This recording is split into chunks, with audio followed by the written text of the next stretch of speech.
Welcome back to பசியும் ருசியும். இட்லிக்கு என்ன தான் சட்னி சாம்பார் அப்படின்னு டிஃப்ரெண்ட்டாக சைடிஷ் பண்ணி சாப்பிட்டாலும் பொடி வச்சு சாப்பிட்றதுல இருக்க சுவை எதுலேயுமே வராது.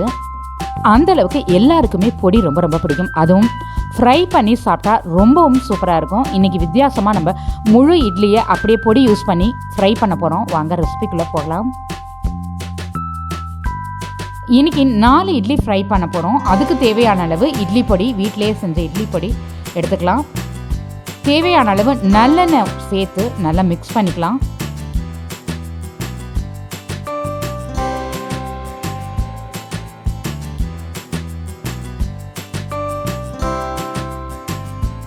இட்லியை நல்லா ஆற வச்சு எடுத்துக்கலாம்.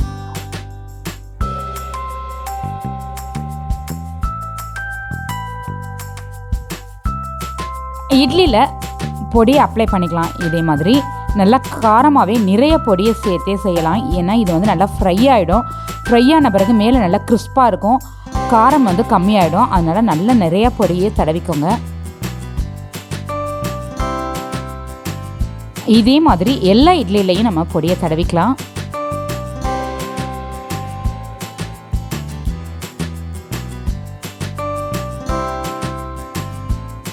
ஸ்டவ் ஆன் பண்ணி தோசைக்கல் வச்சுக்கலாம். தோசைக்கல் லைட்டாக ஹீட் ஆன பிறகு நம்ம பொடி தடவி வச்சுருக்க இட்லியை இது மேலே வச்சுக்கலாம். ஸ்டவ்வை வந்து சிம்மில் வச்சுக்கலாம். இட்லி சூடு ஏற ஆரம்பித்த உடனே கொஞ்சமாக ஒரு 1/2 ஸ்பூன் குக்கிங் ஆயில் சேர்த்துக்கலாம். நம்ம ஆல்ரெடி பொடியோட நல்லெண்ணெய் சேர்த்துருக்கோம். இப்போ குக்கிங் ஆயில் சேர்த்தா தான் கிறிஸ்பாகும். இப்போவும் நல்லெண்ணெய் சேர்த்தோம் அப்படின்னா உதிர்ந்து வர ஆரம்பிச்சிடும், கிறிஸ்பாக ஆகாது. ஸோ அதே மாதிரி செய்யுங்க. லைட்டாக இதே மாதிரி மேலே ப்ரெஸ் பண்ணி விட்டோன்னா நல்லா சீக்கிரமாக கிறிஸ்பாகும். திருப்பி விட்டு ஃப்ரை பண்ணிக்கலாம்.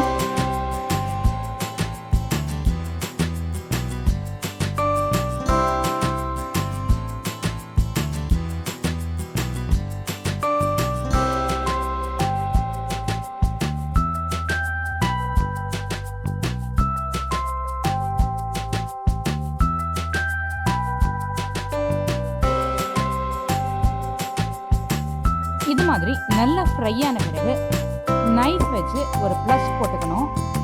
இட்லி லாஸ்ட் வரைக்கும் அதாவது கட் பண்ணிடக்கூடாது. மேலே மாத்திரமே இந்த வந்து ப்ளஸ் போட்டுக்கணும். நீங்கள் ரொம்ப சிரமமாக இருந்துச்சுன்னா சின்ன ப்ளஸ்ஸாக சென்டரில் மட்டும் போட்டுக்கோங்க. இந்த மாதிரி லெங்க்த்தாக போடாமல் சின்ன ப்ளஸ்ஸாக சென்டரில் மட்டும் போட்டுக்கோங்க.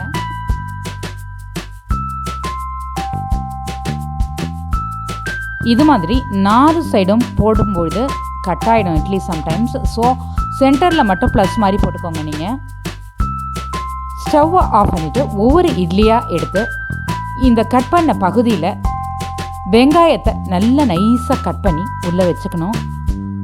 மேலே ஒரு கருவேப்பிலை இலை வைக்கலாம். நம்ம சூடோடு வைக்கிறதுனால இந்த வெங்காயம், கருவேப்பிலை, இட்லி பொடி எல்லாம் சேர்ந்து ஒரு தனி மணமாக இருக்கும். மணமாக மட்டும் இல்லை, இது சாப்பிடும்போது பயங்கர சுவையாகவும் இருக்கும்.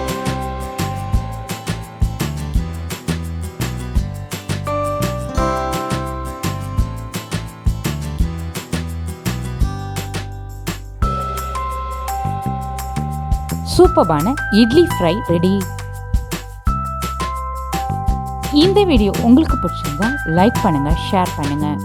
இந்த வீடியோவுக்கு கீழே உங்களுடைய கருத்துக்களை பதிவிட மறந்துடாதீங்க. வணக்கம்.